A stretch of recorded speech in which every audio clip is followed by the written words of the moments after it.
Welcome to the START podcast, Somatic Tools for Alignment, Regulation, and Transformation. I'm your host, Jessa Hooley. This episode is recorded as part of START, a free somatic healing program for people with painful childhoods. Join START to get access to this podcast along with exclusive monthly on-demand classes led by me, a somatic trauma specialist. If you're ready to create a life of calm, confidence, and belonging, join START by visiting alwaysvibin.com or search Vibin Wellness in your Apple or Google Play App Store. That's always VIBIN.com.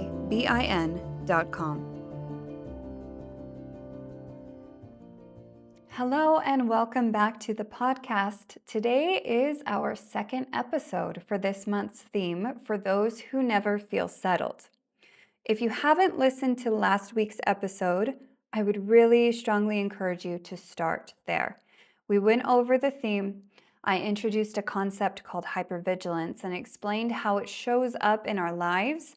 I gave it a really casual categorization system that I like to use, where we divided hypervigilance into 3 different categories. The first is jumpy hypervigilance.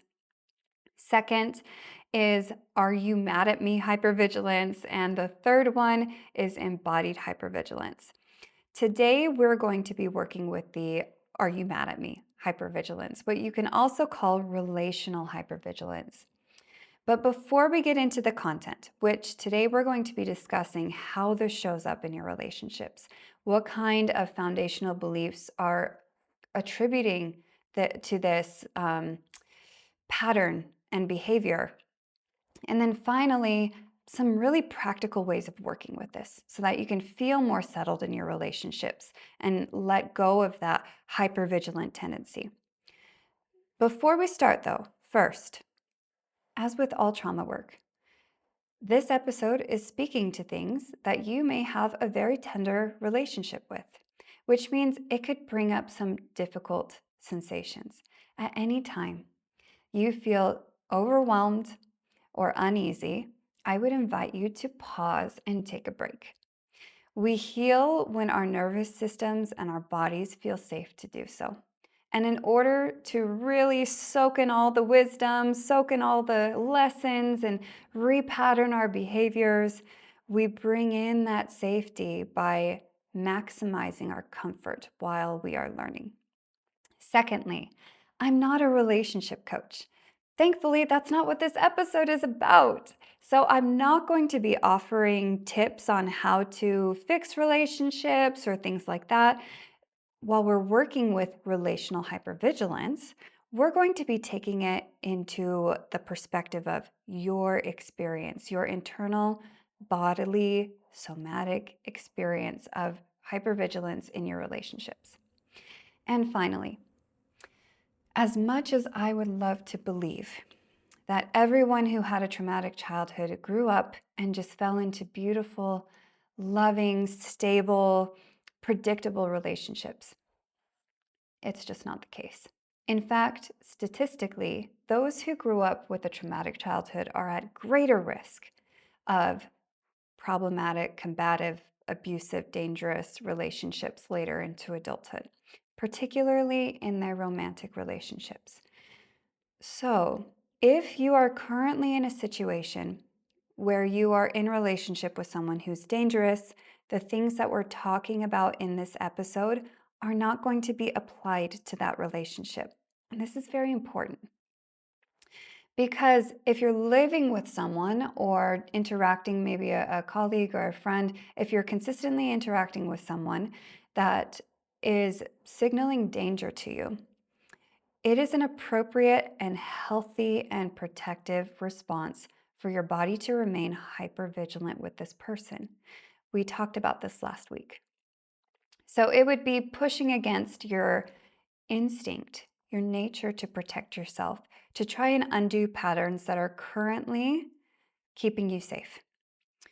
This is where the nuance of trauma work really comes in, because it would be inappropriate to say that all of the things I'm going to talk about here are going to be helpful for all of the relationships. However, this episode is still for you. You still have relationships outside of the toxic ones. Whenever we are in relationship with any other person, whether it's the person at the counter checking us out from the grocery store, whether it's a friend, whether it's a colleague, a distant relation, a neighbor, we are always interacting with other people. So you can still take this episode, all the stuff I'm going to offer in today's episode, and use it to help you find more stability by applying it where it is relevant, which is with fairly predictable, fairly stable individuals. So don't give up hope. Seek the resources you need to find more stability in your dangerous relationships and apply this where it will be the most helpful for you. So let's get into it. Relational hypervigilance, or what I lovingly nicknamed Are You Mad at Me hypervigilance. Let's first talk about some examples. So we mentioned before, hypervigilance is this experience of, I'm never quite sure if I'm okay. I need to just check around every little corner in a metaphoric way to figure out, is there something I'm not noticing that is a danger to me? When we're talking about this in terms of relationships, this could be your partner has been going through a stressful time at work and you keep asking them if they're okay. Second one, your friend is quieter than usual and you assume or worry that they're mad at you. I mean, they must be mad at me, right? Why would they be so quiet? What did I do? Third, overanalyzing the body language of others and making assumptions with little information. Oof, this can be so challenging because it's really a subconscious thing where maybe you're on a Zoom call. Maybe while I've been on this podcast with you, if you're watching it on video, you've noticed my eyes flickering down to my notes. And maybe you're making assumptions about how I'm feeling just by observing my body language. This kind of experience it's really a zoomed in lens. You notice when someone keeps checking their phone. You notice the crinkle in their eyebrow. And it's not, an amount where you notice it and it's just a thing to notice, but you're also assigning judgment to it. They must be feeling this way. I'm going to create some sort of certainty in me that they must be feeling this way because I'm picking up on these little cues. The last example, you interrupt people often when they are talking. You're trying to complete their sentences or make it clear that you understand what they're saying. Very common pattern when you're experiencing hypervigilance, trying to figure things out before they get dangerous. So why does this happen or develop? We're going to go through 4 reasons this happens. This is by no means a complete list, but it's the 4 we're going to work with. We're going to go over what kind of beliefs these experiences bring about in ourselves, and then how that shows up and what we can do about it. So we're going to be working with these 4 things throughout the remainder of this session/episode. The first thing that can happen in our childhood that develops into hypervigilance. This is when our caregivers make us responsible for their feelings. Oof. So this is a very emotionally immature caregiver.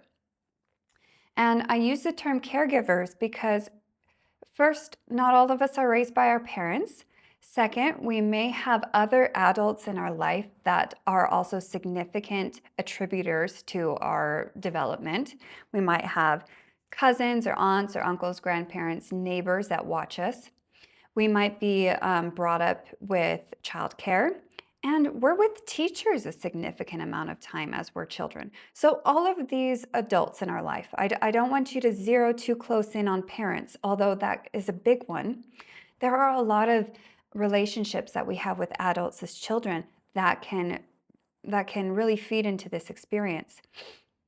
And when these adults have really low emotional intelligence or are really immature emotionally, they can make us responsible for their feelings. And so this can look like, why did you make me mad? You are making me yell at you. I wouldn't have yelled if you didn't, blah, blah, blah, blah. I wouldn't have blank if you didn't blank. I'm upset because you. So it's a direct because of you. When this happens, we struggle to individuate our feelings from others. A child who has a caregiver that makes them responsible for their feelings now embodies their caregiver's feelings. It's our feelings. So the child struggles to see their experience as theirs and the adult's experience as the adult's. Over time, we feel like we become responsible for the feelings of others in general. And the behavior of others becomes, in our embodied experience, a direct result of our behavior. The way other people treat me is because of me. So if I'm being treated unwell, it's because I deserved it for doing this thing. If I'm being treated well, it's because I earned it by doing this thing. The second reason this could show up: hot and cold caregivers. This one always gives me kind of a chill up my spine because it's very familiar to me. A hot and cold caregiver is someone where you just don't know how today is going to go. So they're not reliably a painful caregiver. They're not always blaming everything on you. They're not always someone that you're scared to be around. It's like a lottery. You don't know when you're pulling the handle whether this person is going to be the nice person or the scary person. You're unsure if today is going to be a good day or a bad day, and the stakes are really high. It's usually either, when we say hot and cold, notice that it's hot or cold, not really a middle ground. So-so days are very rare with this person. It's either a bad day or a great day. This also includes their presence. So it's not just, are they going to physically harm me or berate me, or are they going to praise me? It can also be, are they actually going to be here? Are they actually going to show up and give me my basic needs? Am I going to be provided my meal, or am I going to be left alone to figure it out? And so sometimes their presence is fully there, fully attentive, number one caregiver, or completely absent. They're completely checked out and unable to provide you any of their presence. The third example of how this can develop: you had to calculate safety as a child. So we get our basic needs met by calculating how to ask, when to ask, in what situations, things like that. So a lot of children with unpredictable caregivers really learn for their needs of survival. They learn how to read their parent or caregiver. They learn how to understand, okay, when I see these signals, that's when I know it's not safe to ask for something. When I can influence certain signals to show up, then I can get myself into a place where I can ask for certain needs to be met. It's really this mental exercise of, I've got to figure out how to map this terrain with this person so that I get my basic needs met. And the last one we're going to talk about is the experience as a child of being manipulated by the parent. So in the third one, we're talking about how the child strives to manipulate in a survival sort of tendency, try to calculate, figure out this parent so they can get their basic needs met. In this one, we're talking about the experience of being manipulated. The child knows that the parent is working to get something from the child consistently. And this teaches you as a child that you get behaviors from people by manipulating them, just like they did to you.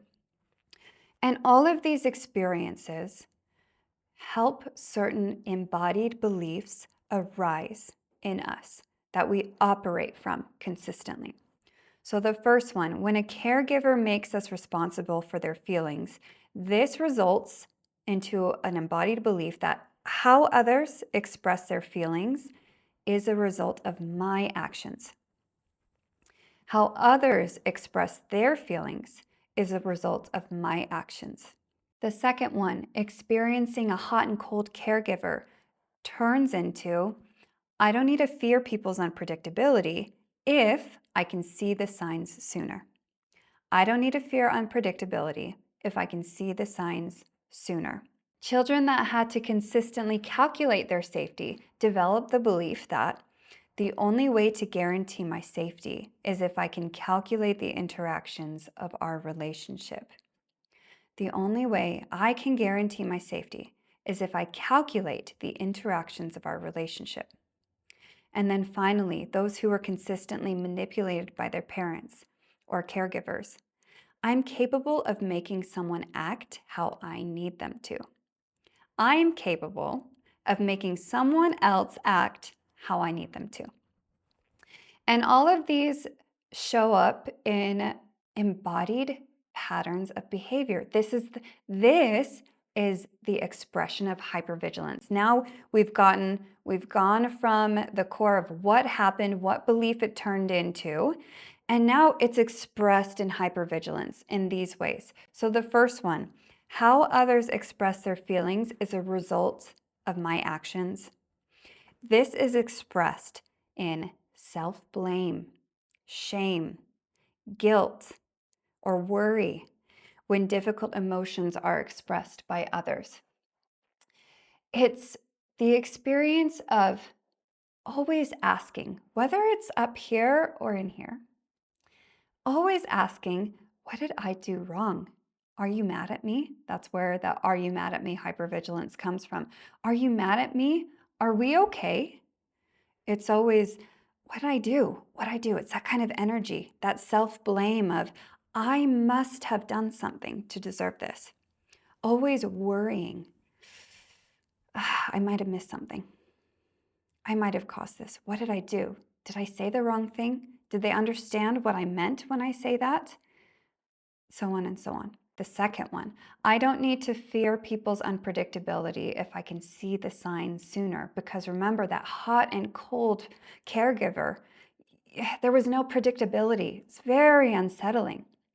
So seeking those signs sooner, trying to understand what's happening so that we can predict the future better. This turns into hyper-awareness of body language, an increased tension in our body.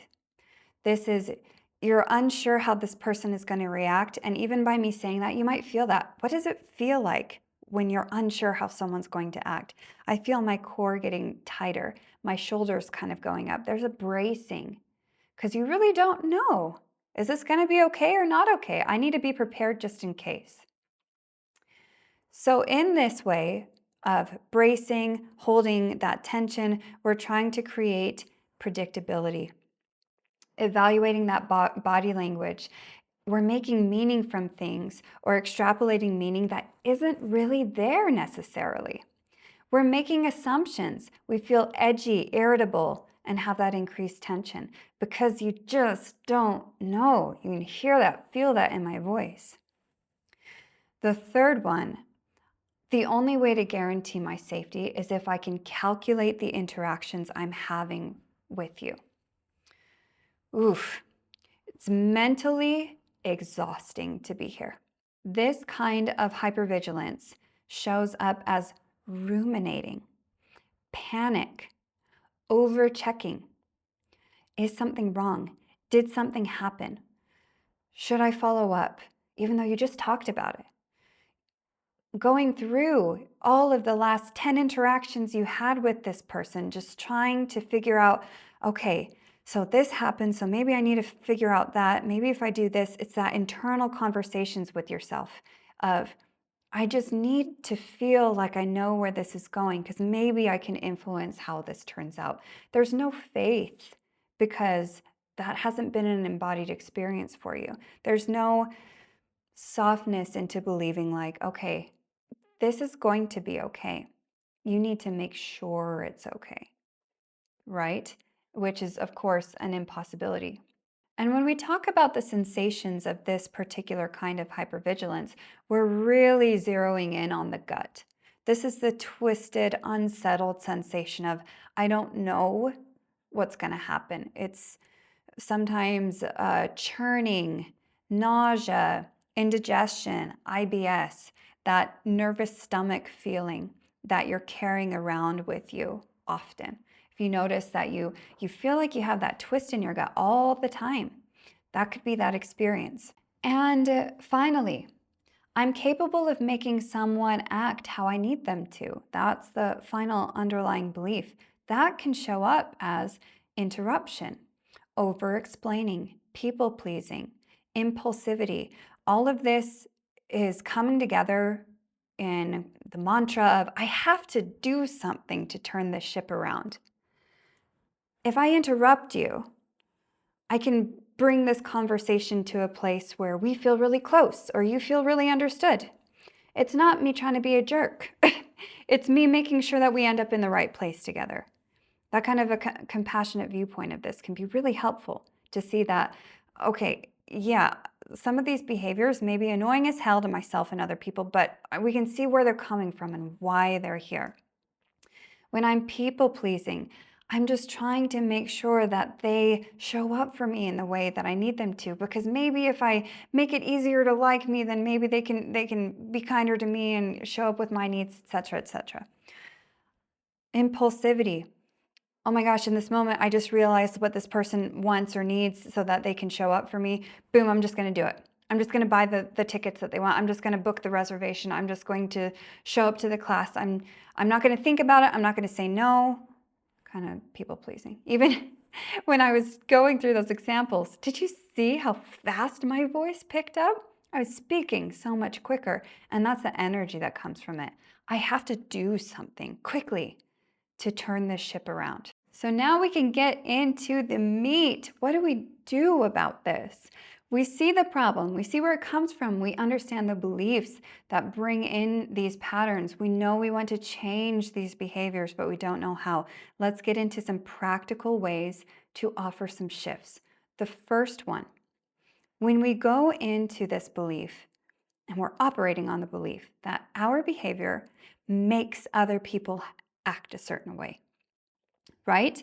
I'm responsible for how others express their feelings. This is operating from a framework that feelings are consequences. Feelings are consequences, not information. Feelings are things that happen to me. They don't happen for me. It's very disempowering to view feelings as consequences, not to mention inaccurate. When we feel like feelings are a judgment upon us, they are no longer ours and they are no longer useful. Feelings, however, are just information. It is just more information. So we're going to work with this one. I'm responsible for the behavior of others, a little indirectly, by connecting with that foundation, that feelings are consequences when they're not. We're going to shift that to feelings are information. So what does this mean? We're going to practice verbalizing this feeling, blank feeling, means I need or I am blank. So first we'll look at examples where the feeling is a consequence. I'm angry because they cut me off in traffic. That's a consequence. I am angry because they cut me off. Shifting that into information. This anger means I'm in danger. It's very dangerous to be cut off in traffic. This anger means I'm in danger. Let's do another one. Consequence. I'm sad because they canceled on me at the last minute. Information. This sadness means I need company. Consequence. I'm happy because I'm out with my friends. Information. This happiness means I'm connecting with others. When we reframe feelings as information rather than consequences, we gradually decouple ourselves as the cause of other people's behavior.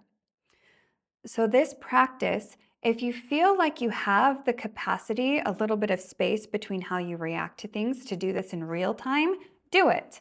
However, if this is very unfamiliar for you, you can do this practice for just a few minutes, sitting down somewhere quiet, noticing what emotion is present for you, and then using that format. This feeling means I need or I am blank. We're turning feelings into information. Our second exercise, this works with that sense of unpredictability. I need to be able to know enough information early enough to where I can predict the future in this relationship. And the reason that that is such a driving force is because, as we talked about earlier, the stakes were so high as a kid.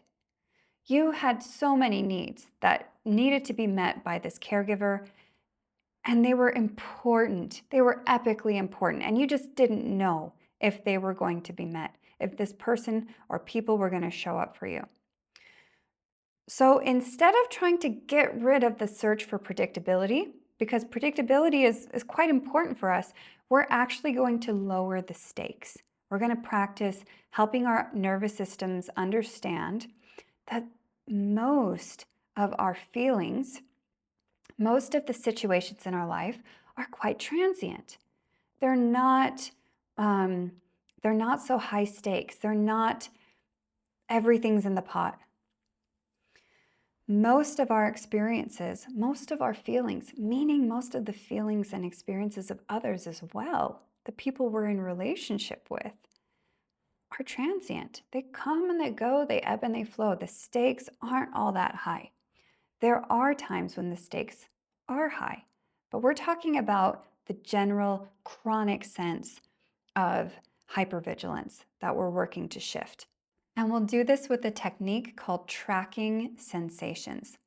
Our bodies are always bringing up new sensations, evolving sensations, letting go of sensations. We are in constant flux and pulsation of sensations.